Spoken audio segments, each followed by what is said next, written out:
Olá, sejam muito bem-vindos a mais um estudo de 1 Coríntios. Hoje finalizaremos o capítulo 15. Na aula passada, nós estudamos sobre a ressurreição de Cristo. Ele foi as primícias, ele foi o primeiro, né? E nós sabemos que a obra de Cristo se concretizou, se completou com a ressurreição dele. Mas hoje nós vamos estudar sobre a ressurreição do corpo. Então vamos iniciar com uma oração? Senhor, nosso Deus e Pai, Senhor, que você venha estar nos ensinando aquilo que você quer que nós aprendamos sobre esse assunto que é tão primordial, a nossa fé cristã, Pai. Que o Espírito Santo de Deus possa estar colaborando, contribuindo para que tudo aquilo que eu for falar, Pai, seja vindo de Ti, Pai, que eu seja apenas um instrumento. E que cada pessoa que estiver ouvindo possa receber a Tua porção, Pai. É o que te pedimos e te agradecemos no nome de Jesus. Amém. Então, nós vamos iniciar hoje dos versos 35 a 44. Mas alguém dirá, como é que os mortos ressuscitam? E com que corpo virão? Insensato! O que você semeia não nasce se primeiro não morrer. E quando semeia, você não semeia corpo que há de ser, mas o simples grão como de trigo ou de qualquer outra semente. Mas Deus lhe dá o corpo como Ele quer dar, e a cada uma das sementes dá o seu corpo apropriado. Nem toda carne é a mesma, porém uma é a carne dos seres humanos, outra a dos animais, outra a das aves, outra a dos peixes. Também há corpos celestiais e corpos terrestres, e sem dúvida, uma é a glória dos celestiais e outra a dos terrestres. Uma é a glória do sol, outra a glória da lua, e outra a das estrelas. Porque até entre estrela e estrela há diferenças de glória. Pois assim também é a ressurreição dos mortos. Semeia-se corpo na corrupção, ressuscita na incorrupção. Semeia-se em desonra, ressuscita em glória. Semeia-se em fraqueza, ressuscita em poder. Semeia-se corpo natural, ressuscita corpo espiritual. Se há corpo natural, há também corpo espiritual. Paulo inicia o verso 35 citando duas perguntas dos coríntios. A primeira é, como é que os mortos ressuscitam? E a segunda é, com que corpo virão? Eles queriam entender melhor como se dava esse processo de ter um corpo decomposto, um corpo enterrado, sepultado, talvez deteriorado, né? Como poderia desse corpo nascer um novo corpo, ressuscitar um novo corpo? Então, Paulo, primeiramente, ele vai usar três figuras naturais para ilustrar isso para os coríntios, para responder essas perguntas, né? Primeiro, ele usa as sementes, dos versos 36 ao 38. Né? Semeia-se um grão e nasce uma árvore. Mas antes de nascer uma árvore, a semente precisa morrer, né? E não semeia um corpo que há de nascer, mas um simples grão. E o corpo morto é uma semente para o corpo ressurreto. Tem alguns que falam que o cemitério é um monte de sementinhas plantadas para no futuro ter corpos ressurretos. E a semente, ela não vem à vida por si mesma, mas é Deus quem dá a vida. Então nós temos que saber que elas não surgem por acaso, não é da nossa vontade, mas é da vontade dele. Nós somos sementes, nós somos seres da vontade de Deus. Ele é quem nos planejou. Aí, segundo, ele usa a figura da carne, né? Ele fala de carnes de seres humanos, animais, aves e peixes, né? E nem toda carne é a mesma, né? Então, Assim como Deus foi capaz de fazer diferentes espécies terrenas, também haverá diferentes tipos de corpos na ressurreição. Mas Paulo não está sugerindo, neste caso, que os animais, as aves, os peixes também vão ressuscitar. Somente os seres humanos. Depois ele usa a figura de corpos celestiais. Há corpos celestes e corpos terrestres. E sem dúvida, uma é a glória dos celestiais e outra a dos terrestres. Está no verso 40. Então os corpos ressurretos dos salvos vão diferir em glória um dos outros. Aí ele fala do sol, da lua, das estrelas, de diferentes tipos de estrelas, de diferentes brilhos, esplendor de cada estrela. Deus fez cada coisa diferente, né? Todo esse nosso universo, cada um tem a sua glória, tem o seu esplendor, né? E assim serão os corpos ressurretos. É a comparação que Paulo fez aqui. E as características do corpo ressurreto. Vamos ver o que o Paulo falou sobre essas características do corpo já ressurreto, né? Primeiro ele falou, semeia-se o corpo na corrupção, ressuscita na incorrupção. Verso 42. Então, o nosso corpo físico, ele está sujeito a doenças, a envelhecimento, fraquezas, desgaste, rugas, cabelos brancos, perda de vigor. No final, a pessoa fica fraca, às vezes esquecimento. Tudo isso o nosso corpo físico está sujeito, né? Mas o corpo da ressurreição jamais ficará cansado, nem envelhecido, nem doente. Ele será sempre o mesmo.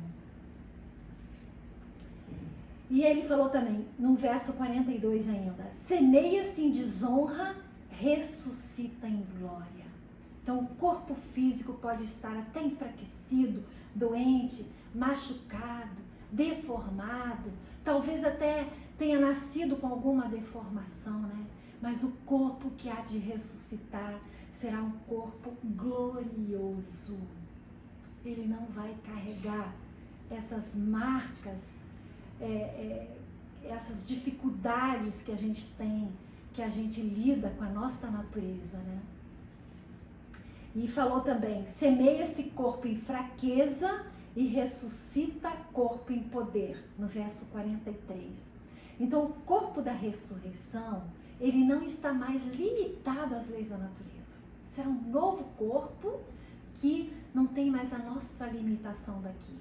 E também fala que nós teremos corpo semelhante ao corpo da glória de Cristo. Onde está isso? Está em Filipenses 3, 20 a 21, né? Aguardamos o Salvador, o Senhor Jesus Cristo, o qual transformará o nosso corpo de humilhação para ser igual ao corpo da sua glória. É isso que está reservado para aqueles que temem ao Senhor, para aqueles que amam a Cristo, para aqueles que estão em Cristo. E também no verso 44 ele fala, semeia-se corpo natural, ressuscita corpo espiritual. Corpo espiritual, né? Mas não é um corpo invisível, não é um corpo, ele é um corpo tangível. Lembram de Tomé, que quis lá ver as marcas de Jesus? Então o corpo era visível, era tangível, né? Então é esse tipo de corpo espiritual que a gente vai receber. E o corpo espiritual não terá mais conflito, né, entre os nossos desejos carnais e os espirituais. Ele vai estar sempre junto a Deus, fazendo a vontade, né, glorificando a Deus e sem essas nossas dificuldades, esses nossos desejos carnais, essas dificuldades da nossa carne, né? Agora vamos ler dos versos 45 ao 49. Pois assim está escrito, o primeiro homem, Adão, se tornou um ser vivente, mas o último Adão é espírito vivificante. O que vem primeiro não é o espiritual, e sim o natural. Depois vem o espiritual. O primeiro homem, formado do pó da terra, é terreno. O segundo homem é do céu. Como foi o homem terreno, assim também são os demais que são feitos do pó da terra. E, como é o homem celestial, assim também serão os celestiais. E assim como trouxemos a imagem do homem terreno, traremos também a imagem do homem celestial. Então, o primeiro Adão, ele foi formado do pó da terra, foi o progenitor da raça humana. Cristo, o último Adão, ele foi o progenitor, aquele que gerou o homem espiritual, aquele que gera o homem espiritual. E lá também fala, o que vem primeiro não é o espiritual, e sim o natural, está no verso 46.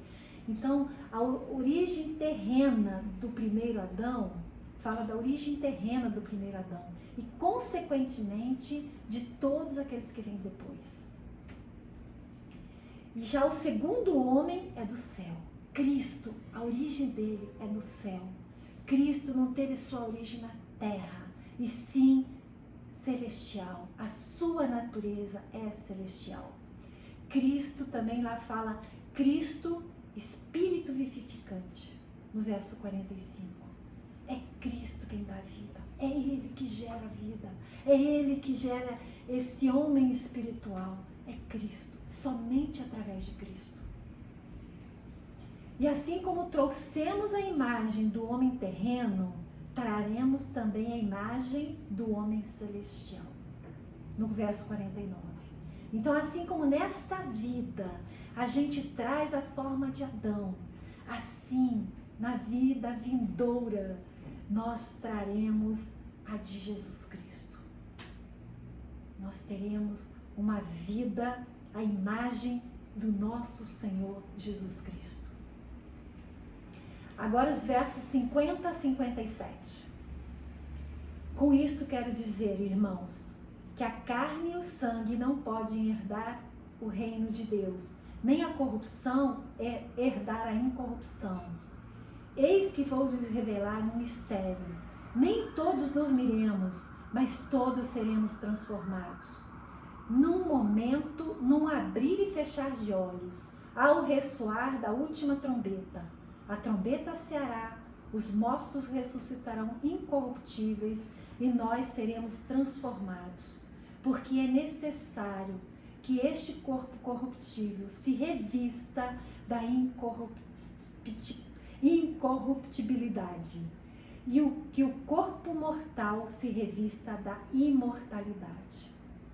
E quando este corpo corruptível se revestir da incorruptibilidade e o que é mortal se revestir da imortalidade, então se cumprirá a palavra que está escrita: tragada foi a morte pela vitória. Onde está a morte, a sua vitória? Onde está a morte, o seu aguilhão? O aguilhão da morte é o pecado. A força do pecado é a lei.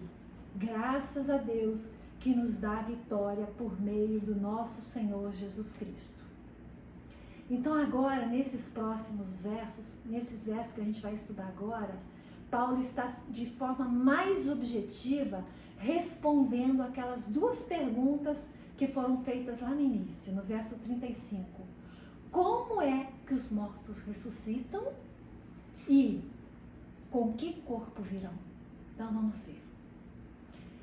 Primeiro no verso 50, Paulo esclarece que o presente corpo físico de carne e sangue e também corruptível não pode herdar o reino de Deus. Por isso é necessário ressuscitar e de recebermos um corpo transformado. E agora, nos versos 51 a 53, Paulo revela um mistério. Que mistério ele vai revelar? Vamos ver. Primeiro ele fala, nem todos dormiremos, mas todos seremos transformados. Isso é para os eleitos do Senhor, né? E aí nem todos dormiremos, né? Então significa o quê? Os mortos serão transformados pela ressurreição. E depois ele faz, mas todos seremos transformados. Então os vivos serão transformados pelo arrebatamento. Depois a gente vai ver mais detalhadamente. E quando isso vai acontecer? Num momento, num abrir e fechar de olhos. Então vai ser repentino. Vai ser de um minuto, de um segundo para o outro. Um piscar de olhos, não dá minuto não, são segundos, né? E qual o sinal? Ao ressoar da última trombeta. E quando vai ser esse ressoar da última trombeta? Só o Senhor sabe o dia e a hora, né?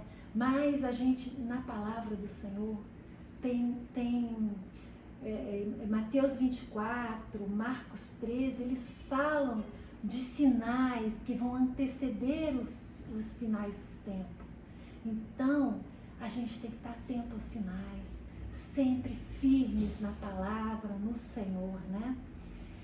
E aí, continuando ainda, como vai ser isso, né? A trombeta soará, os mortos ressuscitarão incorruptíveis e nós seremos transformados. E a última parte do segredo aí, né? Do mistério, por quê? Porque é necessário que este corpo corruptível se revista da incorruptibilidade e o corpo mortal se revista da imortalidade. É necessário, é a palavra que está falando. E nós temos que crer na palavra do Senhor. E agora, para a gente entender melhor como vai acontecer tudo isso, né? 1 Tessalonicenses 4, de 13 a 17, né? Paulo mostra como será a segunda vinda de Cristo. Irmãos, não queremos que vocês ignorem a verdade a respeito dos que dormem, para que não fiquem tristes como os demais, que não têm esperança. Pois se cremos em que Jesus morreu e ressuscitou, assim também Deus, mediante Jesus, trará na companhia dele os que dormem. Então aqui primeiro está falando assim, nem todos têm essa esperança. Aqueles que esperam em Cristo podem ter essa esperança, né? E aí ele fala que se crermos em Jesus, que Jesus morreu e ressuscitou, né? Então, aqueles que já morreram, aqueles que dormem, significa aqueles que já morreram, virão junto com Jesus, na companhia dele. E aí vamos ver no verso 15 agora, o que ele fala? E pela palavra do Senhor ainda lhes declaramos o seguinte, nós, os vivos, que ficarmos até a vinda do Senhor, de modo nenhum precederemos os que dormem. Então, está falando assim, os que estão vivos na vinda do Senhor serão arrebatados. Aqueles que estão em Cristo serão arrebatados, né? Mas não vai anteceder. Primeiro os mortos ressuscitarão. E no 16, porque o Senhor mesmo, dada a sua palavra de ordem, ouvida a voz do arcanjo e ressoada a trombeta de Deus, descerá dos céus e os mortos em Cristo ressuscitarão primeiro. Então, Jesus, assim que Deus tocar a trombeta, ele vai sair e primeiro vai ressuscitar os mortos. E no verso 17, depois nós, os vivos, os que ficarmos, seremos arrebatados juntamente com eles, entre nuvens, para o encontro com o Senhor nos ares. E assim estaremos para sempre com o Senhor. Esse dia vai ser um dia maravilhoso. Ele virá nos ares. Aqueles que estão vivos irão com ele. E os que estão mortos, né, ressuscitarão e irão com ele também. E agora vamos ver o que João falou no capítulo 5, de versos 24, 28 e 29, sobre os mortos que ressuscitarão. ele fala que uns para a ressurreição da vida e outro para a ressurreição do juízo.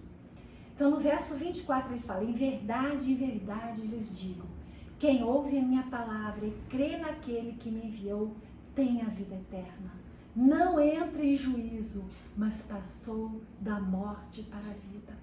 Aqui ele está dando um segredo. Aqui ele está falando, né?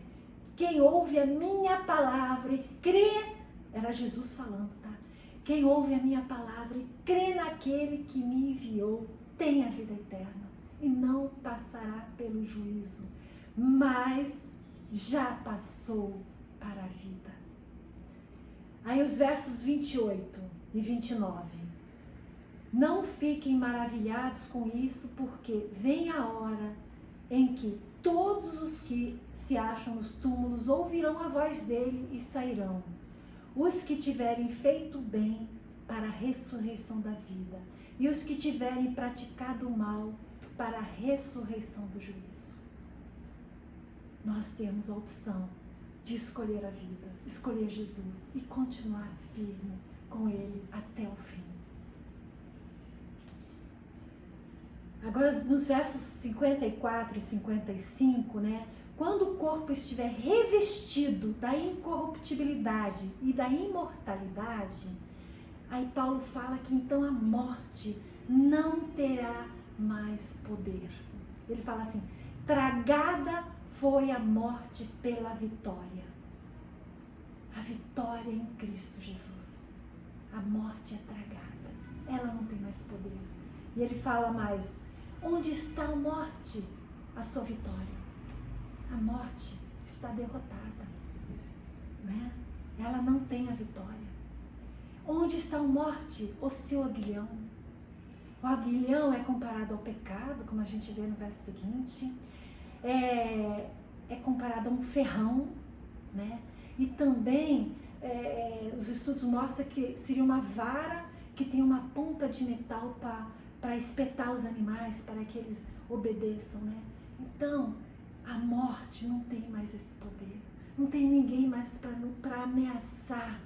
Quando Cristo venceu a morte, aí a gente, com ele, a gente vence também. Somos mais do que vencedores em Cristo Jesus, né? Então a morte passa a ter outra perspectiva para aquele que crê na ressurreição. A morte não é o fim. Às vezes a gente fica zelando tanto por esta vida, pensando tanto nesta vida. E Paulo, até na lição passada, a gente falou que aqueles que pensam só nesta vida, o que Deus, o que Jesus pode nos dar nesta vida, seríamos as pessoas mais infelizes deste mundo. Então imagina o que nos espera depois, né? Porque a morte não é o fim, a morte é um recomeço. Por isso Paulo disse que o viver para ele, né? O viver é Cristo e o morrer é lucro.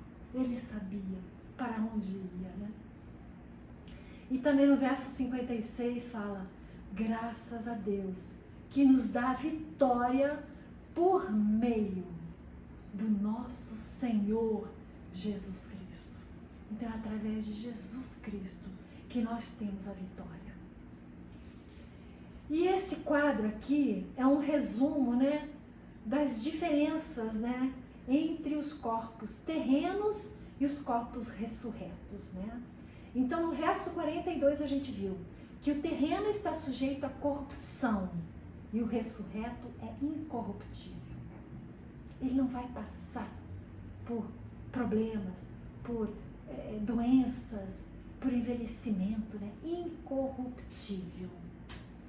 Vive em desonra, o corpo terreno, né? E o ressurreto ressuscita em glória. No verso 42 ainda. Verso 43. Vivem em fraqueza e ressuscitam em poder. Quem, né?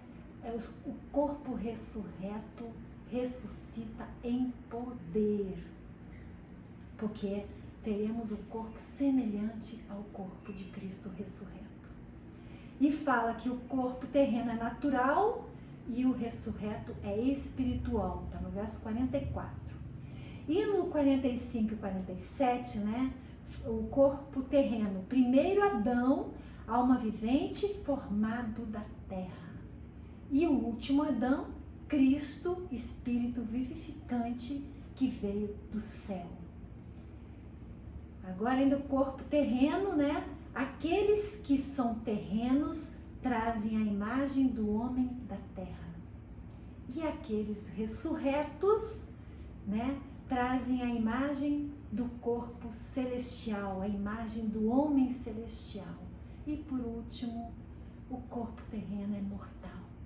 Um dia, a coisa mais certa, todos nós um dia morreremos. Todos. Mas o corpo ressurreto será imortal e vai ser em glória, em alegria, na presença do Senhor, sem doença, sem tristeza, sem necessidade de fazer plástica para tentar parecer mais jovem, sem necessidade de pintar cabelo, né? O corpo mortal, ele tem um prazo de validade. Uns vão mais, outros menos. Mas o imortal é eterno. Então, é gozo eterno na presença do Senhor. E por último, o verso 58. Portanto, meus amados irmãos, sejam firmes, inabaláveis e sempre abundantes na obra do Senhor, sabendo que no Senhor o trabalho de vocês não é vão.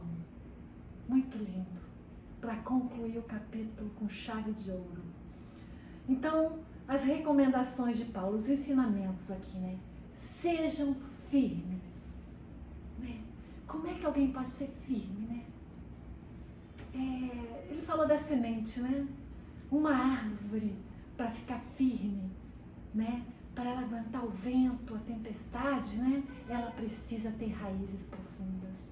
As nossas raízes têm que ser enraigadas na presença do Senhor, na palavra do Senhor, né? Assim como também tem aquela passagem que fala que a gente deve construir a nossa casa, alicerçar a nossa casa sobre a rocha, né? Primeiro ele cava na rocha para colocar o alicerce.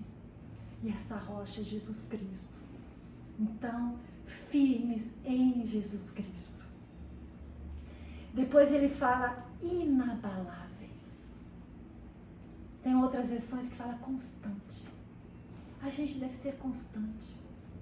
Todo dia, sempre. E não ter altos e baixos na presença do Senhor. Não é só os domingos na igreja, mas é todos os dias. Não é só em casa, mas quando eu estiver com os meus amigos, não. A gente tem que ser constante. Paulo fala, sejam inabaláveis, que nada venha nos abalar. E depois ele fala, sempre abundantes na obra do Senhor. Como é importante. Ele fala assim, a gente participar, ter alegria de participar da obra do Senhor. E ele fala ainda ser abundantes. É muito, né? O que temos feito para a obra do Senhor? Temos obedecido a Ele? Temos ouvido o seu chamado? Né? Nós temos que ajudar os outros a serem alcançados, a serem edificados. Muitas vezes os outros precisam de ajuda. Tem aqueles bebês espirituais que eles precisam se firmar, se alicerçar, né? Terem raízes profundas. Como? Às vezes é com a nossa ajuda. Então, vamos ser abundantes na obra do Senhor.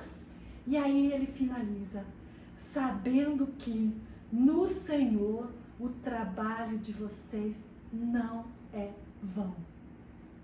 É um trabalho que tem valor eterno, reconhecimento eterno.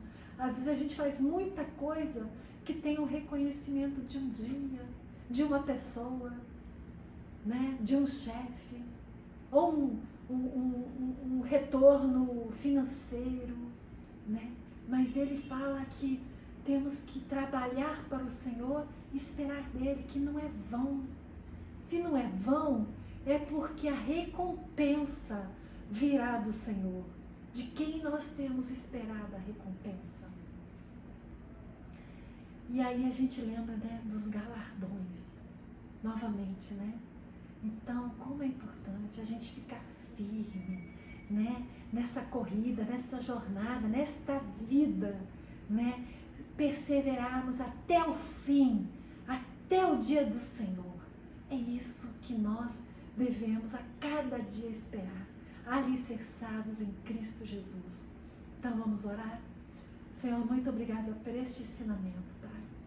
Senhor, eu sei que este ensinamento é tão profundo, Pai, e foram em poucos minutos, mas Senhor, que você venha complementar a cada um que ouvir essa mensagem, cada um que ouvir este estudo, Pai, que o Espírito Santo de Deus possa continuar falando, possa continuar nos ensinando, possa nos ensinar a ficar inabaláveis, a ficar firmes, Senhor, a sermos abundantes na obra do Senhor, porque sabemos em quem temos crido e sabemos que a recompensa é do Senhor naquele grande dia. É o que te pedimos, Pai, e te agradecemos muito, em nome do Senhor Jesus. Amém.